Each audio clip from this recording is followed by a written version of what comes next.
Terima kasih Tuhan, kami ucap syukur untuk malam hari ini. Kami siap untuk diberkati dengan firman-Mu malam hari ini. Biar setiap hati kami menjadi bejana, menjadi tanah yang baik, yang siap untuk ditabur oleh kebenaran-kebenaran firman-Mu pada malam hari ini. Terima kasih Tuhan untuk setiap waktu yang Kau berikan bagi kami semuanya. Dan kami bersyukur untuk setiap murid-murid, anak-anak Allah yang mencari kebenaran firman. Terima kasih Tuhan, kami bersyukur untuk malam hari ini. Biarlah roh hikmat dan wahyu turun atas kami semuanya, sehingga kami boleh menangkap dan mengerti setiap kebenaran-kebenaran firman Allah, bukan dengan pikiran kami, tapi dengan roh dan hati kami. Terima kasih Bapak, roh hikmat dan wahyu mengalir bagi kami semuanya. Terima kasih dalam nama Tuhan Yesus, kami memberkati semua peralatan yang boleh kami gunakan malam hari ini, baik jaringan wifi maupun laptop, handphone, apapun juga tablet yang kami gunakan semuanya, tidak ada yang error, tidak ada masalah, hingga kami tidak terganggu dalam mengikuti pelajaran yang boleh kami pelajari bersama-sama di malam hari ini. Terima kasih.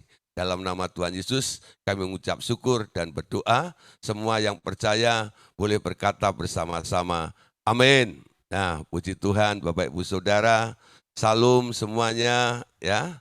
Nah, malam hari ini kita bersyukur, ya, kita akan kembali untuk belajar firman Tuhan dari buku 10, ya. Malam hari ini temanya adalah tentang nubuatan 70 Daniel, ya, 70 minggu Daniel, ya, nubuatan 70 minggu Daniel. Nah, Bapak Saudara, memang ya apa yang ditulis oleh Daniel itu dikatakan nubuatan yang ditulis oleh Daniel itu sifatnya rahasia, karena Allah sendiri yang berpesan jangan dibuka, ya.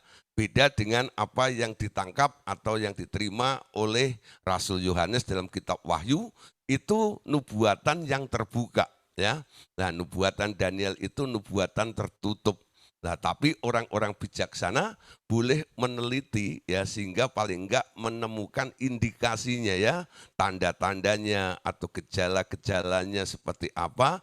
Nah, ini merupakan untuk menjadi sebuah persiapan bagi kita untuk menyongsong datangnya hari, ya, yang dijanjikan oleh Tuhan, yaitu kedatangan Tuhan Yesus kali yang kedua nanti. Nah, puji Tuhan Bapak Saudara, ya. Nah, tadi malam kita sempat bicara tentang Armageddon, ya. Nah, dalam diskusi-diskusi tadi malam itu ada yang sebut-sebut, ya, namanya Pak Agus, gitu, ya. Nah, ada yang sebut-sebut, nongol orangnya. Saya kaget.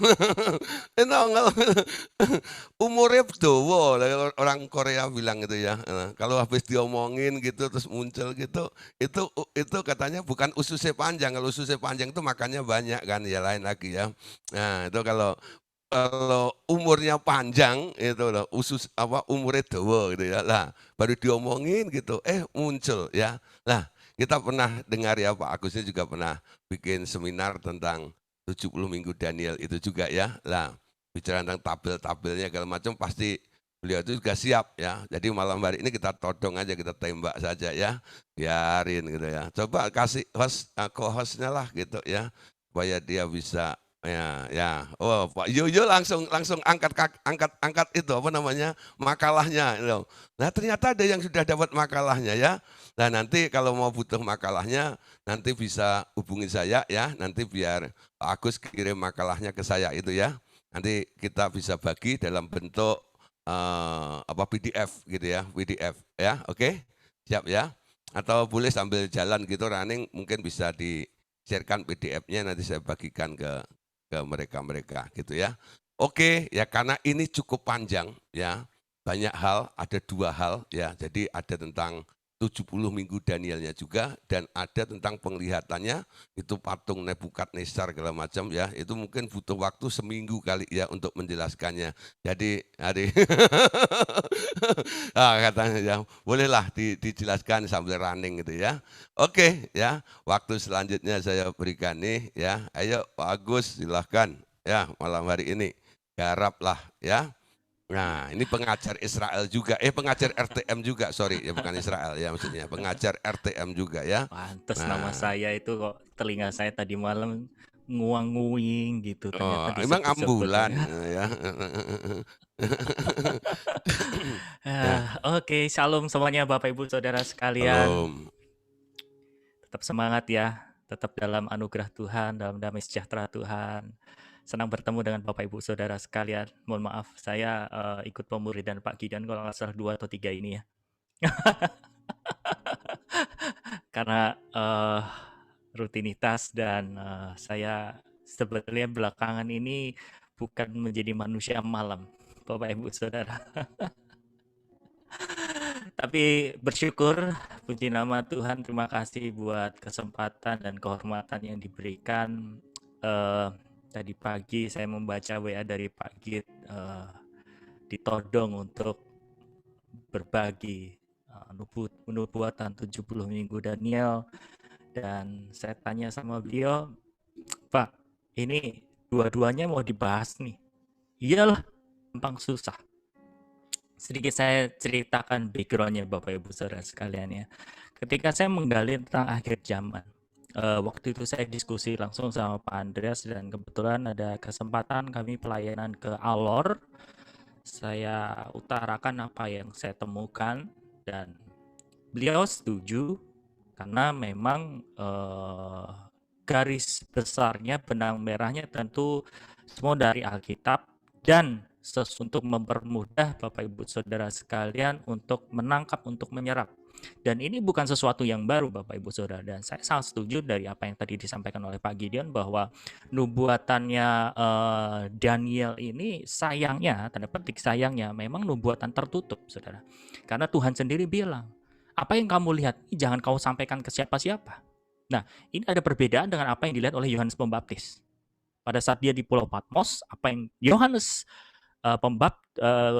bukan Yohanes Pembaptis, Rasul Yohanes ketika di Pulau Patmos justru Tuhan bilang, sampaikanlah ini. Ya, jadi memang ada perbedaan, saudara. Dan saya coba akan pelan-pelan menjelaskannya karena sebetulnya ini bukan hasil dari interpretasi, tapi kejelian dari kita membaca Alkitab itu sendiri, saudara. Jadi betul-betul apa yang kita pelajari tentang nubuatan 70 minggu Daniel itu semua tertulis, saudara. Kalau di dalam kitab Yohanes, ya, di dalam surat Rasul Yohanes itu ada hal-hal yang belum terjadi, gitu. Makanya ini yang membuat kita kesulitan untuk mencernanya. Kita betul-betul butuh pewahyuan dari Tuhan. Jadi terima kasih banyak buat waktu Bapak Ibu Saudara yang mau mendengarkan. Selama beberapa jam ini saya akan berdoa supaya Tuhan mempercepat dan Tuhan memberikan percepatan buat Bapak Ibu Saudara untuk menangkap materi ini. Karena terus terang bagi saya sendiri untuk menjelaskan ini butuh beberapa hari ya. Tapi kita percaya ada Roh Allah diam di dalam diri kita mampu untuk menyerap itu semuanya dengan mudah. Amin. Dan saat saya menggali ini, saya chat sama almarhum Pak Andas pada saat itu. Pak, kok saya masih muter-muter di sini aja terus ya?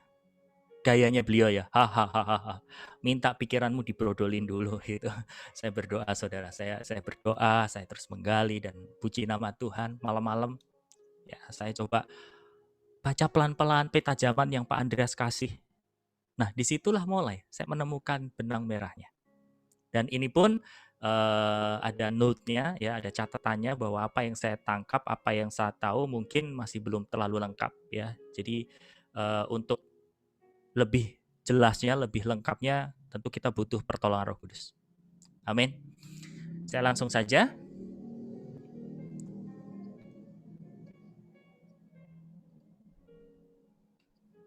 Oke. Saya minta maaf sebelumnya Bapak Ibu Saudara karena kalau share screen saya nggak bisa full. Karena kalau saya full share screen, laptop saya nge-hang. Jadi saya akan tampilkan sebagian seperti ini. Ya. Oke. Ini pertanyaan-pertanyaan seputar akhir zaman. Saya mulai dari sini dulu ya. Biasanya yang menjadi pertanyaan itu peta zamannya. Ya. Kapan sih orang percaya terangkat? Kapan sih Tuhan Yesus datang kedua kali? Kapan terjadi pengangkatan? Di mana keberadaan kita setelah rapture atau pengangkatan? Dan kemudian siapa sih sebetulnya antikristus itu? Terus apa itu binatang-binatang di akhir zaman? Ini yang membuat kita Bapak Ibu Saudara ketika kita membaca kitab Wahyu ada rasa takut gitu ya. Betul tidak ya? Awal-awal ketika saya membaca kitab Wahyu juga begitu. Aduh, serem, nggak mau baca. Terlalu anarki, terlalu menakutkan seperti itu. Dan ada binatang-binatang di kitab Wahyu di situ dikatakan ya. Kemudian kenapa masa kesusahan terjadi 7 tahun?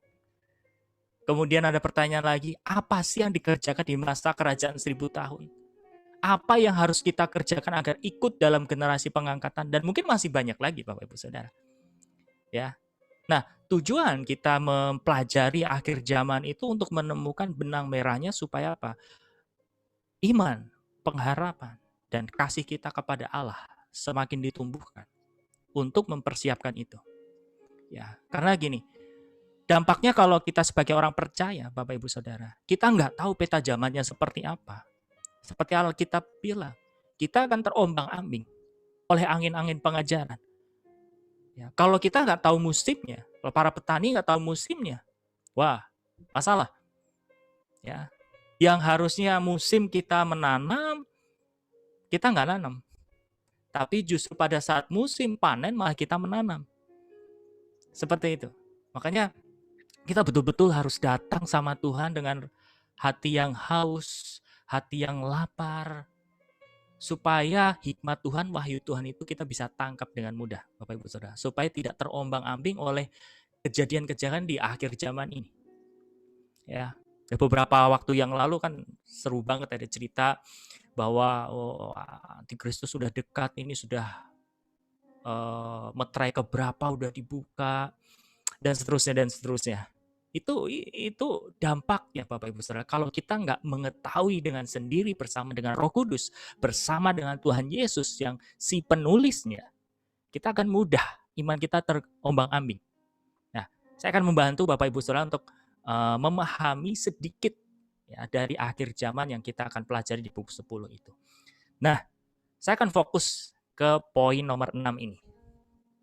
Kenapa masa kesusahan terjadi 7 tahun? Pertanyaan ini dulu deh. Coba ya, Bapak Ibu Saudara jawab masing-masing. Kenapa ya? Masa kesusahan itu terjadinya 7 tahun. Kenapa nggak 10 tahun? Kenapa nggak 3 tahun? Kenapa nggak 70 tahun? Oh, 7 itu angkanya Tuhan barangkali ya, gitu. Nah, sebetulnya angka 7 itu semua di Alkitab tuliskan, Saudara. Ya. Semua ada dasarnya jelas. Semua ada kebenarannya. Mari kita sama-sama pelajari.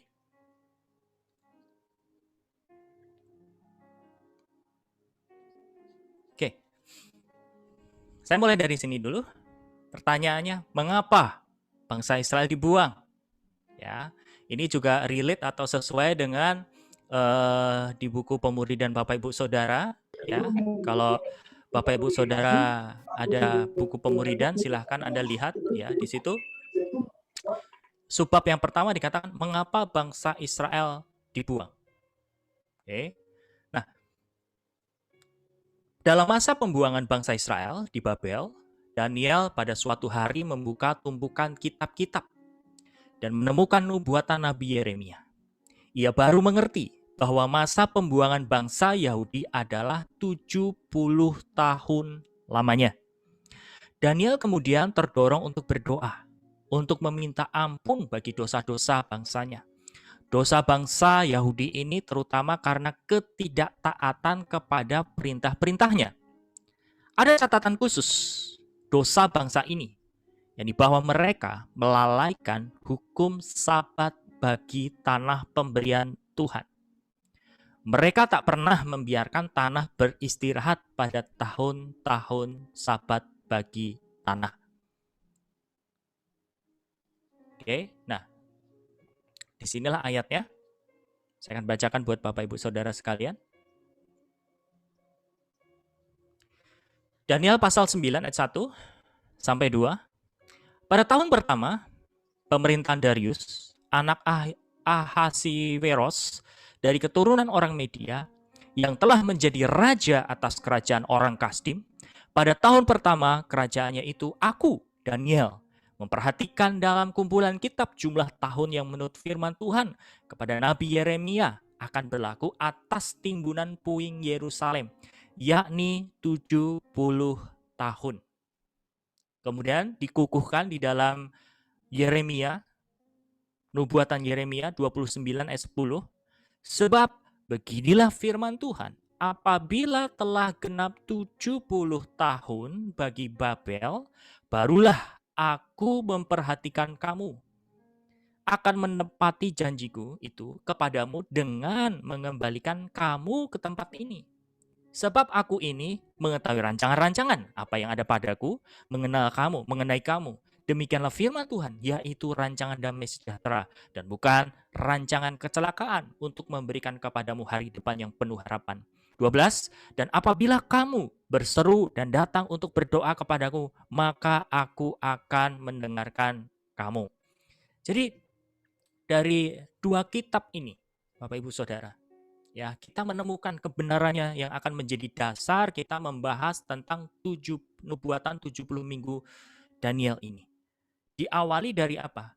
Diawali karena ketidaktaatan bangsa Israel atas perintah-perintah Tuhan. Dan yang paling utama dan terutama, saat bangsa Israel tidak menghargai Sabat atas tanah, yaitu tanah yang Tuhan berikan buat bangsa Israel.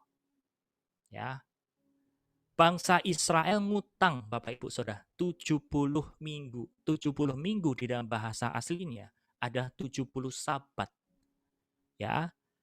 Jadi bisa kita hitung-hitung Bapak Ibu Saudara, kalau 70 kali sabat tidak menghargai pemberian Tuhan, berarti bangsa Israel itu tidak setia atau tidak taat selama 490 tahun. Dari mana? 70 kali 7. Ya. Jadi dikatakan 70 minggu atau 75 sabat, bangsa Israel itu ngutang 70 kali sabat atas tanah. Tangkap dulu ya. Nanti kalau ada pertanyaan dikumpulkan, nanti setelah materi ini saya akan coba menjawab. Saya akan lanjutkan dulu.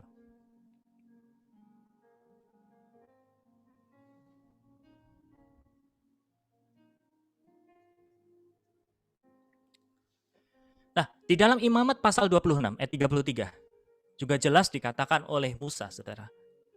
Sudah diwanti-wanti loh sebetulnya bangsa Israel itu. Ya.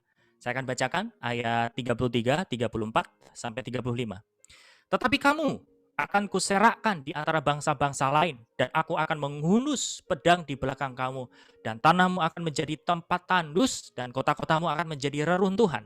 Pada waktu itulah tanah itu pulih dari dilalaikannya tahun-tahun sabatnya selama tanah itu tandus, dan selama kamu tinggal di negeri musuh-musuhmu.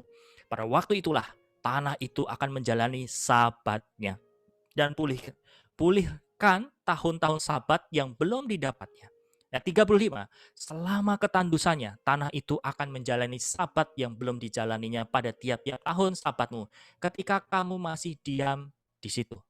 Dan di 2 Tawari 36 ayat 21 dikatakan, dengan demikian genaplah firman Tuhan yang diucapkan Yeremia sampai tanah itu pulih dari akibat dilalaikannya tahun-tahun sabatnya. Karena tanah itu tandus selama menjalani sabat hingga genaplah 70 tahun.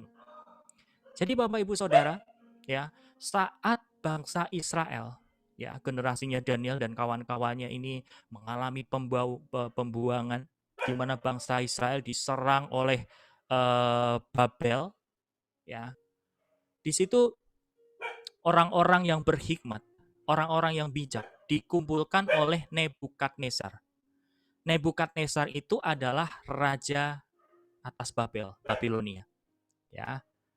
Dan Daniel berusaha mencari tahu kenapa bangsaku kok dijajah. Kenapa bangsaku, bangsa pilihan Tuhan dibiarkan mengalami jajahan selama 70 tahun. Ya. Nah, ternyata setelah Daniel menggali kitab-kitab, mencari kitab-kitab, ya, ditemukanlah di dalam gulungan-gulungan itu. Dan dia menemukan jawabannya. Karena apa? Bangsanya itu tidak taat atas tanah Sabat. Sabat akan tanah. Ya. Sebentar Bapak Ibu Saudara, ini ada anjing saya agak sedikit saya pindahkan dulu sebentar.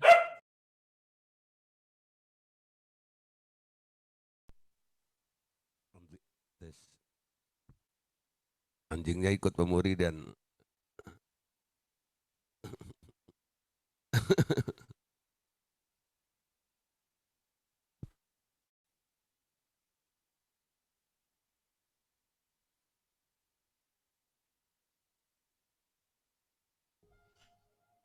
Oke, mohon maaf sekali sedikit ada sponsor lewat. Ada iklan. Ya, saya akan ulangi ya. Jadi saat bangsa Israel jatuh ke dalam pemerintahan Babilonia, saudara, Daniel mencari tahu kenapa ini, apa yang salah nih. Nah, setelah dia mencari, dia menggali, saudara, dia menemukan, oh ternyata bangsaku tidak taat atas hari Sabat, atas tanah yang Tuhan wariskan buat bangsa Israel. Ya, nah ini salah satu teladan ya, hatinya Daniel yang harus kita contoh Bapak Ibu Saudara. Yaitu apa? Hati yang mencari Tuhan. Hati yang terus haus, Saudara. Jangan mudah terombang-ambing oleh berita-berita hoax disebarin di WA segala macam, ini begini, ini begitu, tanpa kita mencari tahu langsung ke Tuhan, Saudara. Itu sebuah kesalahan dan kita akhirnya menjadi bingung nanti kalau kita nggak dapat langsung dari Tuhan. Ya, saya akan lanjutkan.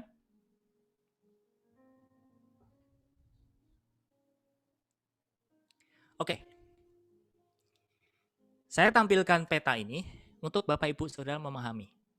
Ya, supaya bagian-bagiannya kita tahu di mana sih gitu ya. Bangsa Israel itu tidak taat atas Sabat tanah yang Tuhan berikan buat bangsa Israel. Nah, taruhlah Saudara, di sini bangsa Israel keluar dari Mesir. Titik ini. Ya. Di situ pemerintahan atas bangsa Israel adalah pemerintahan teokrasi.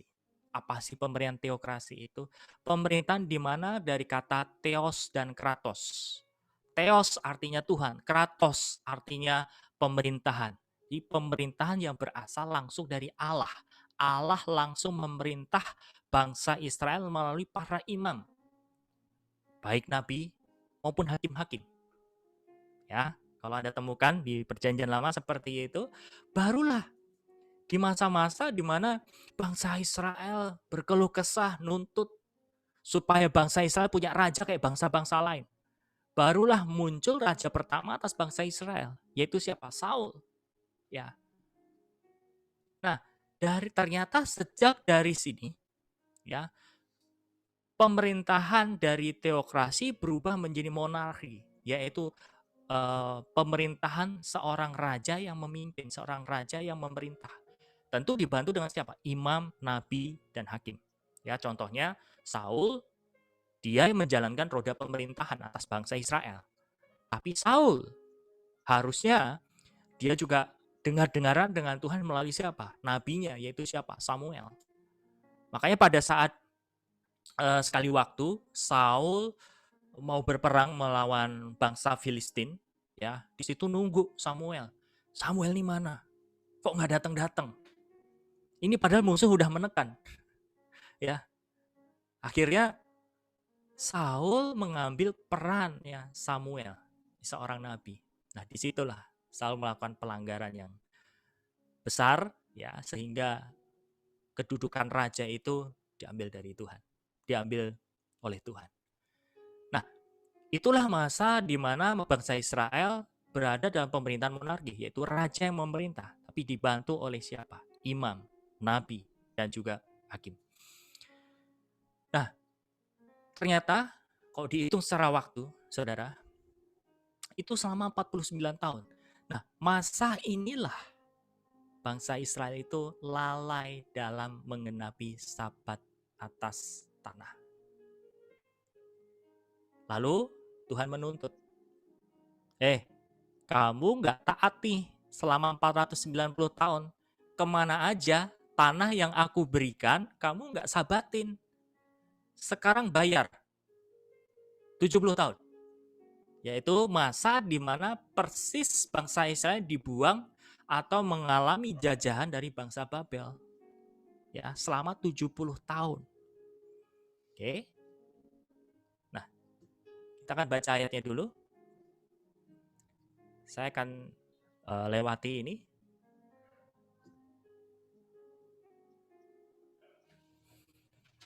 Kita langsung ke Daniel pasal 9 ayat 24. Ya, saya akan bacakan buat Bapak Ibu Saudara. 70 kali 7 masa telah ditetapkan atas bangsamu dan atas kotamu yang kudus untuk melenyapkan kefasikan, untuk mengakhiri dosa, untuk menghapuskan kesalahan, untuk mendatangkan keadilan yang kekal, untuk menggenapkan penglihatan dan nabi, dan untuk mengurapi yang kudus. Ayat 25 dikatakan, maka ketahuilah dan pahamilah dari saat firman itu keluar, yakni bahwa Yerusalem akan dipulihkan dan dibangun kembali sampai pada kedatangan seorang yang diurapi, seorang raja, ada 70 masa. 7 kali 7 masa dan 62 kali 7 masa.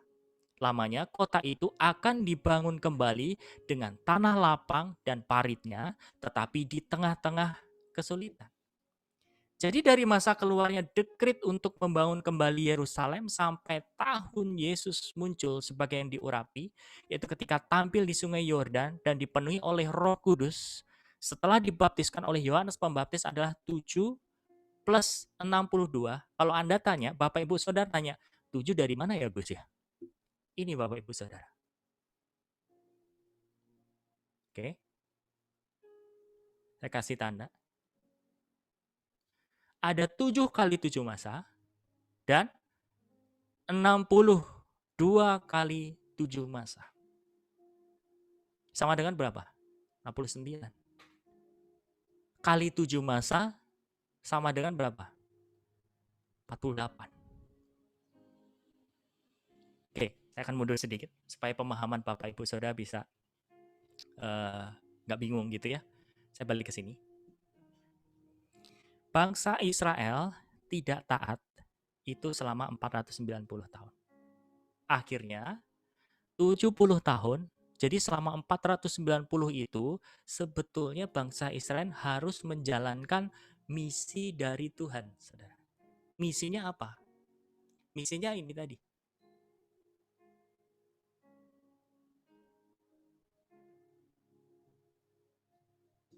Misinya ayat 24. Untuk melenyapkan kefasikan, satu.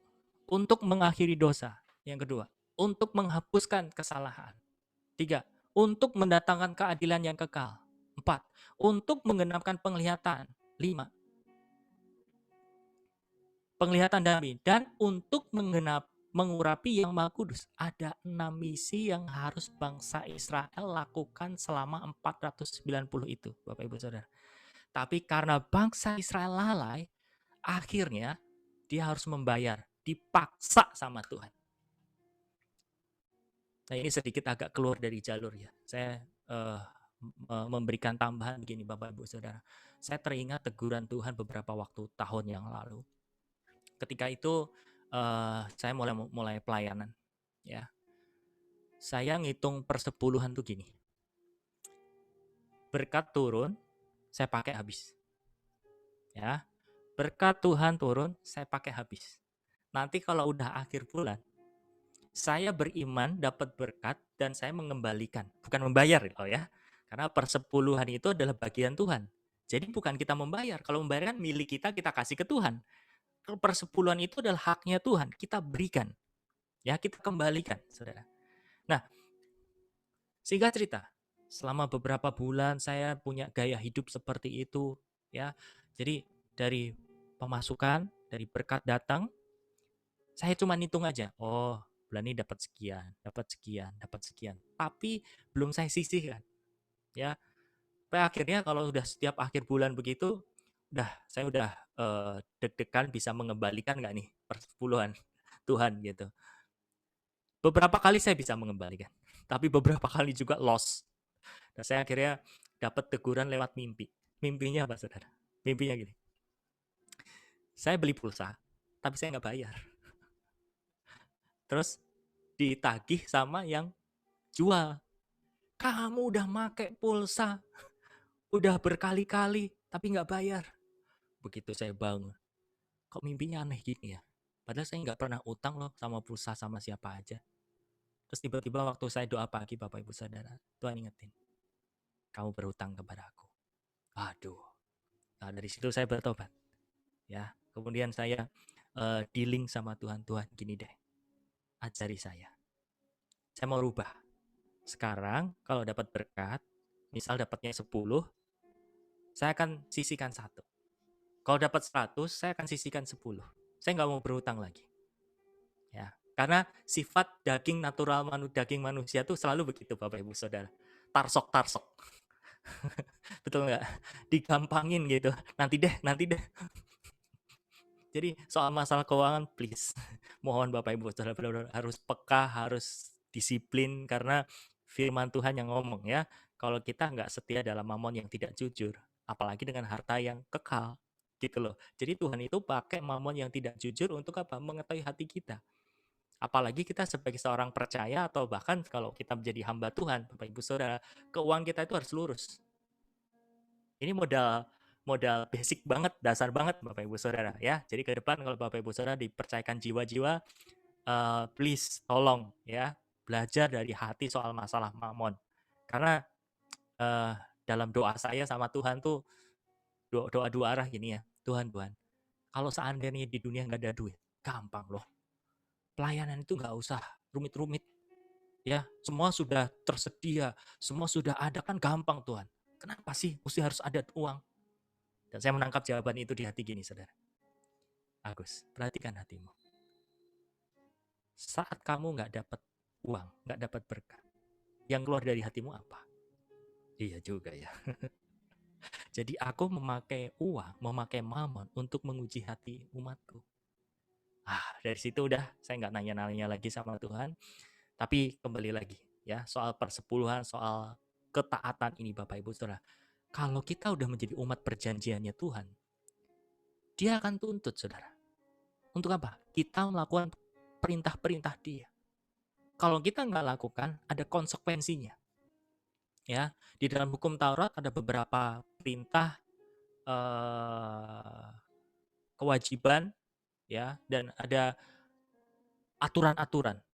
Jadi kalau kita nggak melakukan itu, nggak selamanya perintah Tuhan kita mati, tapi kita menanggung resikonya juga, gitu ya. Sama seperti contohnya di Imamat 11, ya, Tuhan memberikan aturan makanan kepada para imam. Ya. Ketika dia langgar, mati sih enggak, saat itu mati enggak, tapi akan menanggung resikonya, seperti itu. Ya, tapi malam hari ini saya nggak bicara itu, tapi secara keseluruhan gini Bapak Ibu Saudara, saya mau menyampaikan bahwa ketika kita ikut Tuhan, hidup kita dikejar oleh kebenaran, hidup kita dikejar oleh firman itu sendiri. Sampai firman itu melakukan dengan berhasil. Amin. Nah, itulah yang dialami oleh bangsa Israel. Ketika dia tidak taat, ketika dia tidak setia, dia tuntut. Mana bagianku? Kamu harus membayar. Kamu lalai selama 490. Dengan kata lain, kamu utang kepada 70 tahun. Sekarang bayar. Nah, akhirnya bangsa Israel dipaksa untuk sabat, saudara. Bangsa Israel diserahkan kepada Babel ya selama 70 tahun. Seperti di dalam Nabi Yeremia tadi dikatakan. Ya, saya akan ulangi.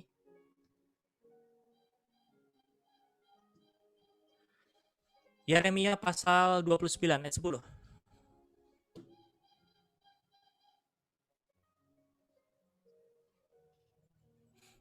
Sebab beginilah firman Tuhan, apabila telah genap 70 tahun bagi Babel, barulah aku memperhatikan kamu.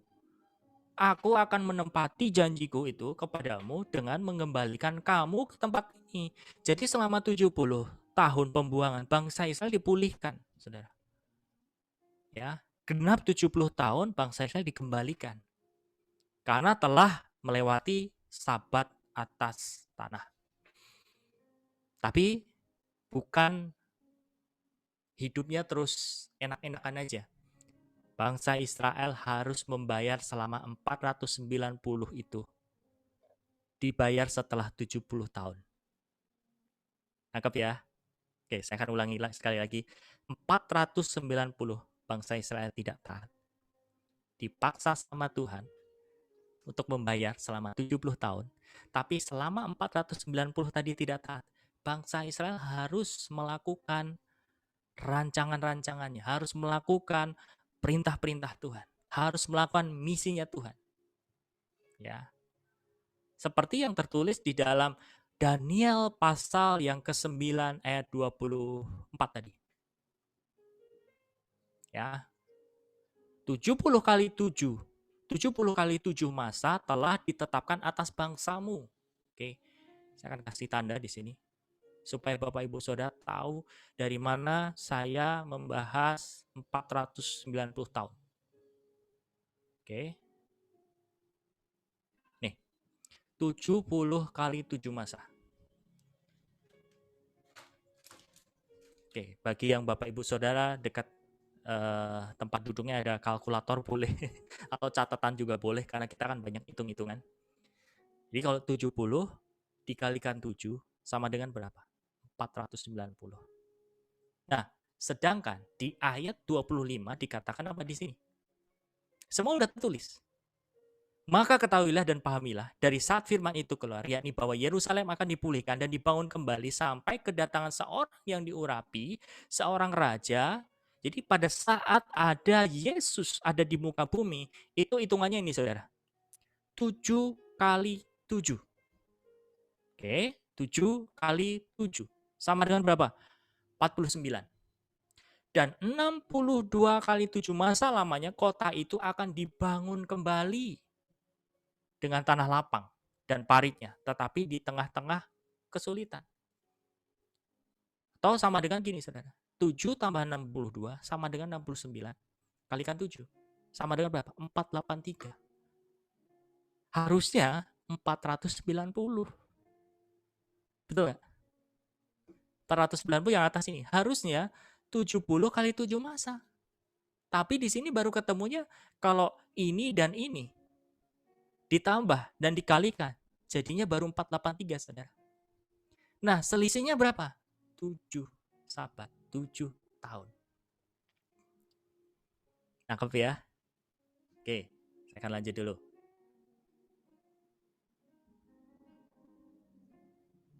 Oke, kita baru ke sini.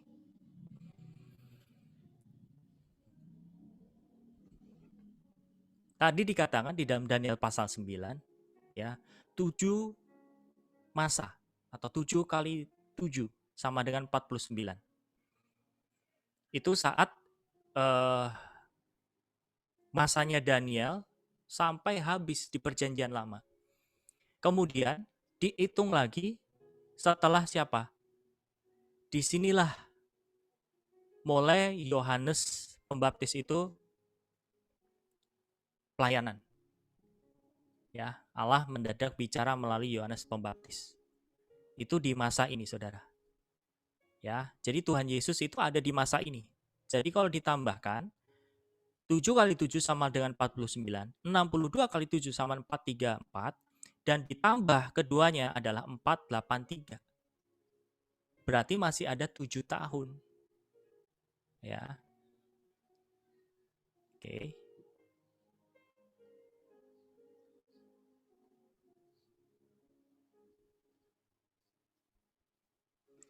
Nih, biar supaya hitungannya jelas di sini. Kedua ini baru 483. Ya, jadi 490 dikurangi 483 sama dengan 7 tahun. Nah, ini nyelip di sini. Dan masa inilah yang tersembunyi bagi Daniel, Bapak Ibu Saudara. Daniel nggak ngelihat, ya. Dan kita orang-orang di masa perjanjian baru ini baru ngelihat. Oh, jadi ternyata gini, bahwa dinamika yang terjadi di dunia ini, Bapak Ibu Saudara, ini nggak luput dari peran bangsa Israel. Ya, kelakuan bangsa Israel terhadap Tuhan, kita akhirnya berdampak semua seluruh dunia. Sehingga di dalam kitab Wahyu ada 7 masa kesukaran. Itu karena apa? Bangsa Israel masih utang 7 kali 1 masa. Atau dengan kata lain, 7 tahun. Nah, di dalam Daniel pasal 9 tadi jelas dikatakan, bangsa Israel akan membangun, bangsa Israel akan bergerak, bekerja, menjalankan misi Tuhan dalam Daniel 9 ayat 1 itu tadi, ya. Dengan apa? Kesulitan, dengan masa-masa yang sukar. Nah, kenapa di sini saya buat masa ini adalah masa anugerah. Kenapa dikatakan masa anugerah? Bapak Ibu Saudara, atau kesempatan orang kafir. Anda dan saya itu sebenarnya orang kafir. Kenapa? Orang di luar bangsa Israel kan disebut semua kafir. Kita kan nggak tahu ya jalur benang merahnya kita itu anaknya siapa, keturunannya siapa, apakah benar keturunan orang Israel. Kalau enggak, kita itu semua orang kafir. Tapi puji nama Tuhan, karena kasih karunia-Nya Tuhan, saudara. Di dalam Alkitab juga dikatakan, aku membangun umat atau memilih orang-orang di luar bangsa Israel. Siapapun yang mau meresponi, ayo sini. Nah, kita itu masuk ke dalam masa ini, Bapak Ibu Saudara. Jadi, jangan sia-siakan kasih karunia Tuhan yang Tuhan berikan buat Anda dan saya, buat Bapak Ibu Saudara dan saya untuk mengenal Tuhan. Karena tadinya Allah yang kita sembah itu Allahnya orang Israel. Tapi karena ketidaktaatan bangsa Israel, kita boleh atau diberi kesempatan untuk mengenal Dia. Malahan yang terjadi apa Bapak Ibu Saudara sekalian? Kenapa dikatakan Pandas pada saat itu memberikan khotbah akhir zaman, kasihan bangsa Israel itu. Nanti bakal ketinggalan dulu. Kenapa? Karena yang diangkat adalah orang-orang Kristen, orang-orang di luar Israel. Loh, kenapa nggak diangkat? Sekarang kita tahu jawabannya, Bapak Ibu Saudara. Jawabannya karena bangsa Israel keturunan dia masih hutang sama Tuhan 7 kali 1 masa. Masih ada 1 masa tertinggal yang harus digenapi oleh bangsa Israel supaya genaplah itu dan bangsa Israel totally atau betul-betul seutuhnya pulih. Ya. Jadi inilah yang Alkitab tuliskan, ya. Ini bukan interpretasi Bapak Ibu Saudara, ya. Kalau Anda tadi mengikuti ada 7 masa, ada 62 kali 7 masa, semua tertulis di dalam Daniel pasal 9 tadi. Nah, sekarang saya akan memberi ruang pertanyaan dulu. Sebelum saya menginjak ke mimpi Nebukadnezar, ada yang masih bingung nggak?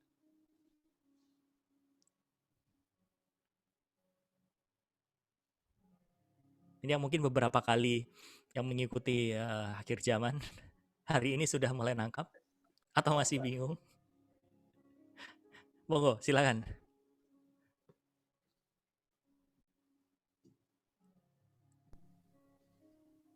Ayo. Kalau nggak ada pertanyaan dianggap semua sah ya, Pak Kidia. Ya, Semua paham ya. Nanti bisa dibahas lagi di sesi diskusi ya. Oke, baik. Ya udah, kita langsung dulu ya kalau gitu.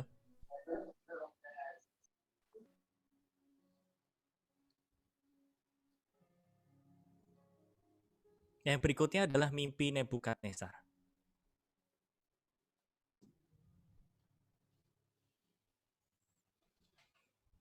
Pesan di dalam mimpi Nebukadnezar, Allah mau menyatakan rencananya untuk mendirikan kerajaannya di muka bumi ini. Kehendak Allah adalah suatu pemerintahan yang menurut pola surga, yaitu berdasarkan kebenaran. Apabila dasar yang penting ini dilanggar, maka Allah tidak berkenan. Allah memberikan kesempatan yang luas kepada manusia untuk memerintah, tetapi ternyata mereka gagal. Itulah sebabnya Allah ingin agar manusia tahu bahwa hanya pemerintahannya sajalah yang dapat berdiri kekal selama-lamanya. Daniel pasal 2 ayat 1-3. Pada tahun yang kedua, pemerintahan Nebukadnezar, bermimpilah Nebukadnezar. Karena itu, hatinya gelisah dan ia tidak dapat tidur. Lalu raja menyuruh memanggil orang-orang berilmu, ahli jampi, ahli sihir, dan para kasdim untuk menerangkan kepadanya tentang mimpinya itu. Maka datanglah mereka dan berdiri di hadapan raja. Kata raja kepada mereka, "Aku bermimpi dan hatiku gelisah karena ingin mengetahui mimpi itu." Ya, pelajarannya adalah kepada orang kafir atau orang di luar percaya yang tidak mempunyai hukum Allah atau Taurat Allah, seringkali Allah berbicara melalui mimpi atau melalui perasaan hati manusia dengan maksud supaya mereka tahu ada Allah yang mengatur semesta alam ini. Saya lanjut. Nah, tuntutan Nebukadnezar dan ketidaksanggupan para ahli orang kasdim. Ini kalau Bapak Ibu Saudara membaca ayat ini ketawa, Saudara. Kenapa? Nggak masuk akal gitu. Jadi gini, Nebukadnezar dia adalah raja, ya. Dia mimpi. Mimpinya ini membuat dia gusar. Mimpinya ini membuat dia gelisah. Dia kan mengumpulkan orang-orang bijak, orang-orang ahli jampi, orang-orang pintar, Saudara. Nah, setelah bangun pagi, dia kumpulin semua orang-orangnya. Dia marah-marah. Aku semalam mimpi. Mimpi itu membuat aku takut.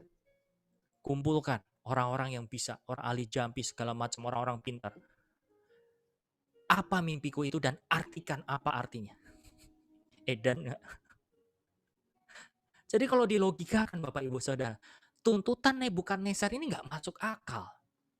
Yang ada gini, mimpimu apa ceritakan, baru ditafsirkan kan gitu. Nah, ini Nebukadnezar beda.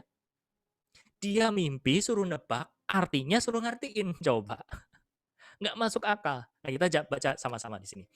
Lalu berkatalah para kasdim itu kepada raja dalam bahasa Aram. Ya raja, kekalah hidupmu. Ceritakanlah kepada hamba-hambamu mimpi itu, maka kami akan memberitahukan maknanya. Tetapi raja menjawab para kasdim itu, aku telah mengambil keputusan, yakni jika kamu tidak memberitahukan kepadaku mimpi itu dengan maknanya, maka kamu akan dipenggal-penggal dan rumah-rumahmu akan dirobohkan menjadi timbunan puing. Tapi jika kamu dapat memberitahukan mimpi itu dengan maknanya, maka kamu akan menerima hadiah, pemberian-pemberian dan kehormatan yang besar daripadaku. Oleh sebab itu, beritahukanlah kepadaku mimpi itu dengan maknanya. Nah ini tadi saya bilang, ada satu tuntutan yang gak masuk akal yang dituntut oleh Raja Nebukadnezar sama bawahannya. Coba kasih tahu mimpiku apa, maknanya apa. Lantas, next. Nah, ayat 7. Mereka menjawab pula. Itu orang-orang pintarnya anak buahnya Nebukadnezar. Mereka menjawab pula, silahkan tuanku. Raja menceritakan mimpi itu kepada hamba-hambanya ini, maka kami akan memberitahukan maknanya. Ayat 8, jawab raja, aku tahu benar-benar bahwa kamu mencoba mengulur-ngulur waktu karena kamu melihat bahwa aku telah mengambil keputusan. Yakni jika kamu tidak dapat memberitahukan kepadaku mimpi itu, maka kamu akan kena hukuman yang sama. Dan aku tahu bahwa kamu telah bermufakat untuk mengatakan kepadaku hal-hal yang bohong dan busuk sampai keadaan berubah. Oleh sebab itu, ceritakanlah kepadaku mimpi itu supaya aku tahu bahwa kamu dapat memberitahukan maknanya juga kepadaku. Kemudian ayat 14-18 dikatakan, lalu berkatalah Daniel dengan cerdik dan bijaksana kepada Ariok, pemimpin pengawal raja yang telah pergi untuk membunuh orang-orang bijaksana di Babel itu.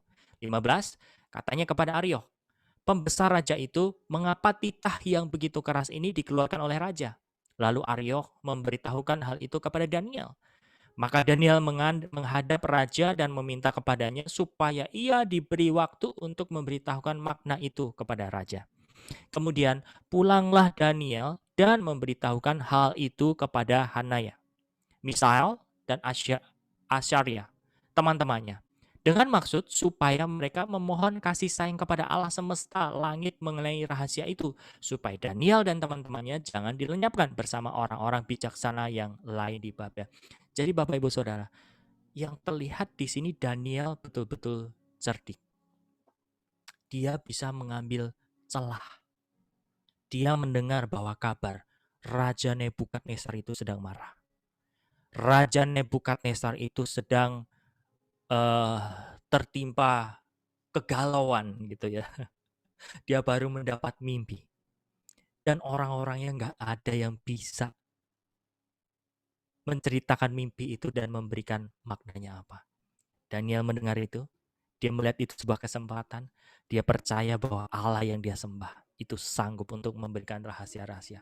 Lalu apa yang dilakukan oleh Daniel? Bersama teman-temannya dia berdoa, dia berpuasa. Ya, makanya dikenal ada orang-orang Kristen ya kalangan kita saudara itu melakukan puasa Daniel. Ya, supaya apa? Mendapat jawab, mendapat hikmat, mendapat wahyu. Nah, itu yang dilakukan oleh Daniel. Nah, apa yang terjadi?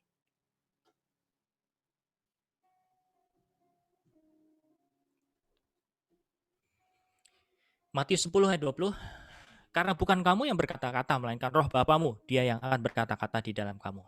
Jadi, pelajarannya dalam menghadapi pencobaan, biarlah kita bersandar kepada hikmat itu, supaya kita dapat berkata-kata di dalam pimpinan Roh Kudus yang akan membuat kita dapat mengucapkan perkataan hikmat.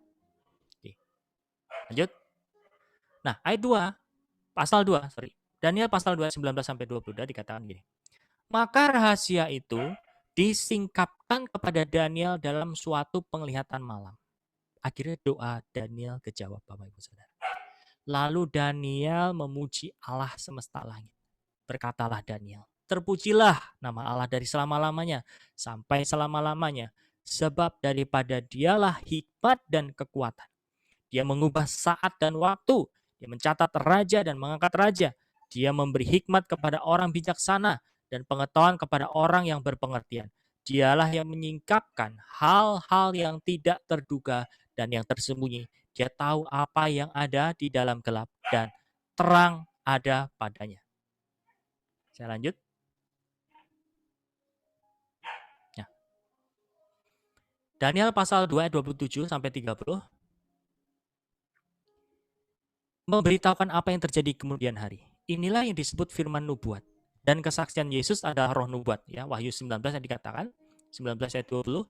Hal ini berarti apa yang telah difirmankannya itu pasti akan digenapi. Karena itu hamba-hamba Tuhan haruslah bertindak sebagai pelita untuk dapat menerangkan perkataan nubuat itu dengan tujuan supaya manusia dapat diselamatkan dan tidak kena hukuman Allah. Ya, yang kedua, memberitahukan makna rahasia Allah. Allah sanggup memberitahukan makna dari rahasianya melalui para hambanya. Ini berarti Allah sanggup mengkomunikasikan maksudnya kepada manusia. Bila manusia merindukan untuk mengerti rahasia Allah. Dengan Roh Kudus, Allah memberikan karunia-karunia-Nya untuk menyampaikan kepada mereka yang membutuhkannya, yaitu melalui mereka yang hidup di dalam roh. 3. Mengetahui pikiran-pikiran manusia.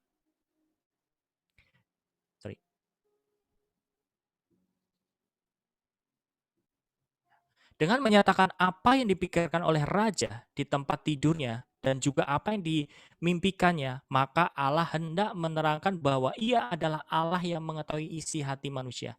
Apabila manusia mengetahui hal ini, seharusnya mereka perlu mengaku dengan jujur dan juga sadar bahwa semua perbuatannya harus dipertanggungjawabkan kepada Allah. Nah, inilah intisari pelajaran di dalam Daniel 2 ayat 27 sampai 30. Ya, kita melihat kejadian yang Daniel alami, kita bisa menarik 3 pelajaran ini, Bapak Ibu Saudara. Bahwa kita sebagai orang yang mengenal Tuhan, mengenal Allah, harusnya kita punya kedekatan, punya keintiman. Supaya apa? Dia memberitahukan apa yang terjadi di kemudian hari. Yang kedua, dia bisa menyatakan rahasia-rahasia Allah. Yang ketiga, mengetahui pikiran-pikiran manusia. Oke.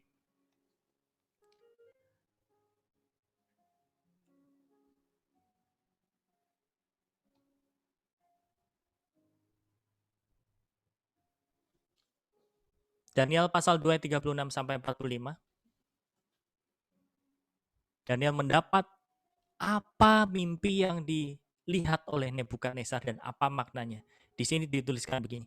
Itulah mimpi tuanku. Dan sekarang maknanya akan kami katakan kepada tuanku raja.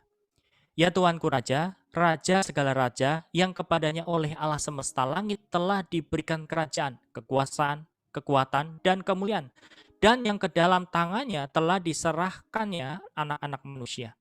Dimanapun mereka berada, binatang-binatang di padang dan burung-burung di udara, dan yang dibuatnya menjadi kuasa atas semuanya itu. Tuankulah kepala yang dari emas itu. Tetapi sesudah Tuanku akan muncul suatu kerajaan lain yang kurang besar dari kerajaan Tuanku. Kemudian suatu kerajaan lagi, yakni yang ketiga dari tembaga yang akan berkuasa atas seluruh bumi. Sesudah itu akan ada suatu kerajaan yang keempat yang keras seperti besi, tepat seperti besi yang meremukan dan menghancurkan segala sesuatu, dan seperti besi yang menghancur luluhkan. Makna kerajaan ini akan meremukkan dan menghancur luluhkan semuanya. Dan seperti Tuanku lihat, kaki dan jari-jarinya sebagian dari tanah liat, tukang priuk, dan sebagian lagi dari besi. Itu berarti bahwa kerajaan itu terbagi. Memang kerajaan itu juga keras seperti besi, sesuai dengan yang Tuanku lihat besi itu bercampur dengan tanah liat. 42. Tetapi sebagaimana jari-jari kaki itu sebagian dari besi dan sebagian lagi dari tanah liat, demikianlah kerajaan itu akan menjadi keras sebagian dan rapuh sebagian. Seperti Tuanku lihat, besi bercampur dengan tanah liat. Itu berarti mereka akan bercampur oleh perkawinan, tetapi tidak akan merupakan satu kesatuan seperti besi tidak dapat bercampur dengan tanah liat. Tetapi pada zaman raja-raja, Allah semesta langit akan mendirikan suatu kerajaan yang tidak akan binasa sampai selama-lamanya, dan kekuasaannya tidak akan beralih lagi kepada bangsa lain. Kerajaan itu akan meremukkan segala kerajaan dan menghabisinya. Tapi kerajaan itu sendiri akan tetap untuk selama-lamanya. Tetap seperti yang Tuhan kulihat, bahwa tanpa perbuatan tangan manusia sebuah batu terungkit lepas dari gunung dan meremukkan besi, tembaga, tanah liat, perak, dan emas itu. Allah yang Maha Besar telah memberitahukan kepada Tuanku Raja apa yang terjadi di kemudian hari. Mimpi itu adalah benar dan maknanya dapat dipercayai. Jadi Bapak Ibu Saudara, yang dilihat oleh Nebukadnezar adalah apa? Patung ini loh. Patung yang berkepala terbuat dari emas, dada dan tangan yang menyatu yang terbuat dari silver, perak, ya. Kemudian bagian perut sampai ke paha ini terbuat dari tembaga. Kemudian kaki terbuat dari besi, dan jari-jarinya campuran besi dan tanah liat. Lalu lengkapnya lagi apa yang Daniel katakan. 45. Tetapi seperti yang Tuanku lihat, bahwa tanpa perbuatan tangan manusia, sebuah batu terungkit lepas dari gunung dan meremukkan besi, tembaga, tanah, perak, dan emas itu. Jadi yang dilihat oleh Daniel ini adalah satu patung yang besar, ya. Dan kemudian patung itu hancur lebur karena ada batu besar yang terungkit dari atas yang menghancurkan patung itu. Nah, maknanya apa? Artinya apa, saudara? Tadi sudah kita baca. Ya, jelas dikatakan itu adalah bicara tentang kerajaan, bicara tentang kekuasaan. Jadi, kalau kita baca pelan-pelan Bapak Ibu Saudara, ya. Jadi buat Bapak Ibu Saudara kalau nanti masih ada yang kebingungan, ada yang kelewat, tolong baca kitab Daniel. Semua jawabannya ada di situ. Ya, kita cuma mau memilah-milahkan saja, Saudara. Oke. Saya coba lanjutkan dulu.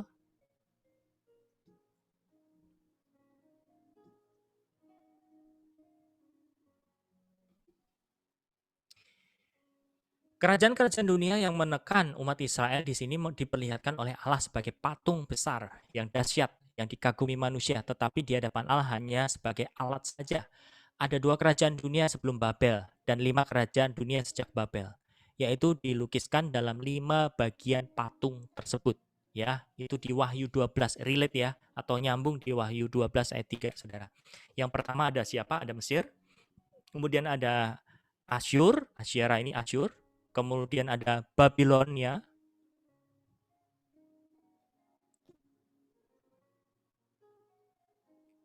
Kemudian yang ke-7 ada Roma yang diperbaharui. Dan yang ke-8 itu adalah Yunani yang bangkit. Oke. Nah, kalau dilihat digabungin semua jadi satu Bapak Ibu Saudara. Ya. Nanti ini relate-nya nyambungnya sama kitab Wahyu nih. Patung ya, ini ada kaitannya juga sama naga berkepala 7 yang bermahkota 7. Ini di Wahyu 12 ayat 3. Nyambung. Dan di Daniel yang sama, ya, penglihatan yang sama. Kerajaan-kerajaan, penguasa-penguasa itu juga bisa dilihat dari apa? Binatang-binatang. Singa yang bersayap, beruang yang pundaknya tinggi sebelah, kemudian ada macan tutul berkepala 4, bersayap 4, ada binatang bengis, dan masih di penglihatan Daniel, saudara. Kekuasaan yang sama. Itu dilihat ada domba jantan dan kambing jantan. Di mana yang kambing jantannya itu punya tanduk, ya. Dan itu semua bukan bicara secara harafiah ada binatang-binatang, tapi itu menggambarkan penguasaan, menggambarkan kekuasaan, menggambarkan kerajaan-kerajaan, ya. Nah, tadi dikatakan, ya, di dalam Daniel, kepalanya itu siapa sih yang terbuat dari emas? Babylon. Ya, yang diperintah oleh Raja Nebukadnezar itu. Nah, setelah kerajaan Babilonia, kerajaan ini dihancurkan oleh dua kerajaan yang merger, yaitu Media dan Persia. Oleh sebab itu, kalau Anda perhatikan Bapak Ibu Saudara, itu tangannya kan gabung jadi satu begini. Oke? Itu bicara penggabungan dua kekuatan besar, Media Persia. Jadi setelah Babilonia ada Media Persia. Setelah Media Persia ini dikalahkan sama siapa namanya itu? Alexander the Great. Ya, kalau Bapak Ibu dengar ya, pernah dengar, itu ada kerajaan Yunani. Grika itu kerajaan Yunani, Saudara. Ya. Nah, kerajaan Yunani itu dikalahkan oleh apa? Kerajaan Roma. Sampai akhirnya kerajaan Roma terbelah menjadi dua. Ya, Roma Timur dan Roma Barat. Nah, semakin ke sini ada campur tanah liat dan besi. Jadi kita sebetulnya ini di mana, Saudara? Kalau kita melihat peta di sini, kita di ujung di sini.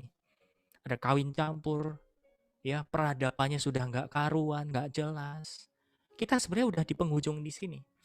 Nah, kalau menyambung dari apa yang Daniel lihat, mimpi yang Daniel lihat tadi, Saudara, patung ini akhirnya roboh, runtuh. Kekuasaan atas dunia ini runtuh, roboh, Saudara. Oleh apa? Batu besar. Batu besar itu menggambarkan apa? Kerajaan 1000 tahun atau kerajaannya Tuhan Yesus. Ya. Nah, nanti kalau ini mau dilanjutkan seru lagi, Saudara. Di sini kita bisa melihat ada 7 tahun kesukaran. Itu semua sudah digambarkan oleh Daniel. Itu semua sudah digambarkan oleh Allah yang dilihat oleh Daniel. Tapi Daniel tidak hidup di masanya. Kita sekarang bisa melihat dengan jelas seperti itu tadi karena apa? Kita adalah orang yang melihat sejarah. Jelas.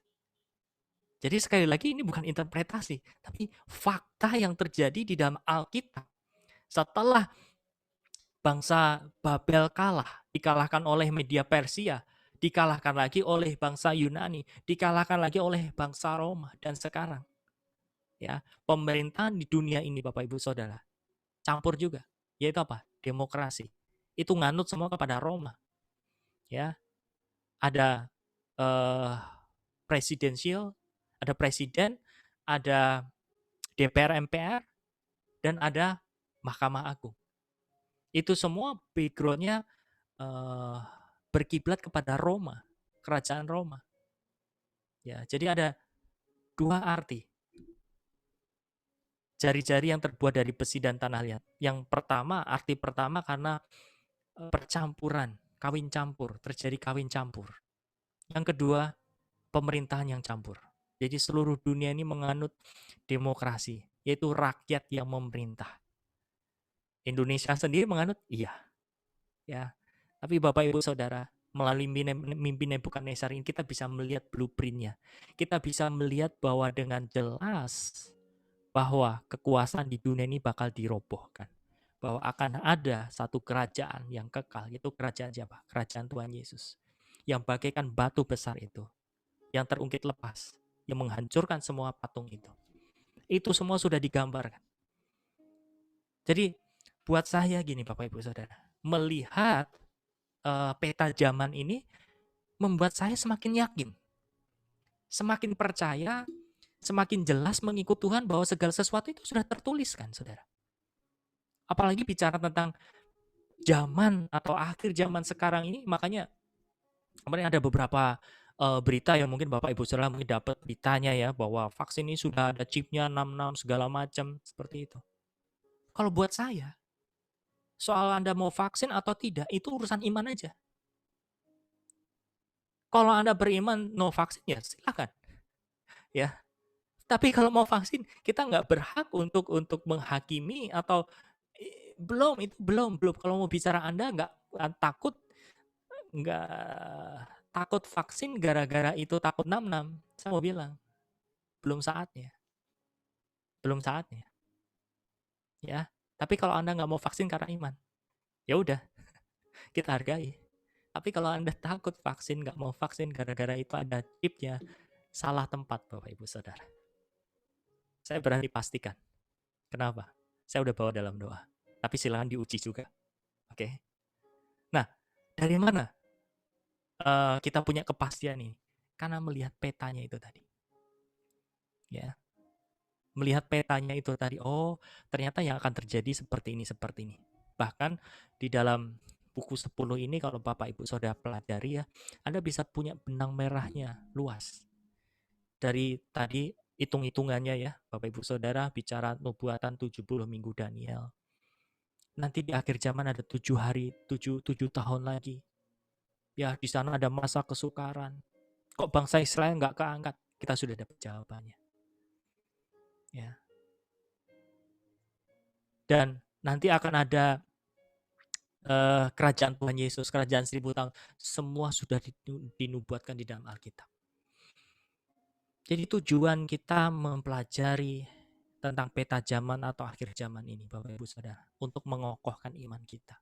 Bahwa apa yang Tuhan tuliskan, apa yang Tuhan tulis di dalam Alkitab, itu pasti terjadi. Kita punya kepastian. Amin.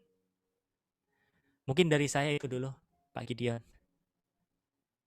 Nanti kalau ada pertanyaan atau diskusi, kita lanjut lagi. Mungkin kalau Pak Gideon mau nambahkan atau mengkoreksi, silakan. Nggak ada koreksi. Ya. Nah, puji Tuhan ya, kita beri apresiasi ya buat Pak Agus yang telah memberkati kita pada malam hari ini ya. Boleh berikan jempol, asal jangan jempol kaki ya. Ayo semuanya ya, silakan. Oke, terima kasih ya atas penjelasannya yang cukup luar biasa malam hari ini bagi kita semuanya ya. Oke.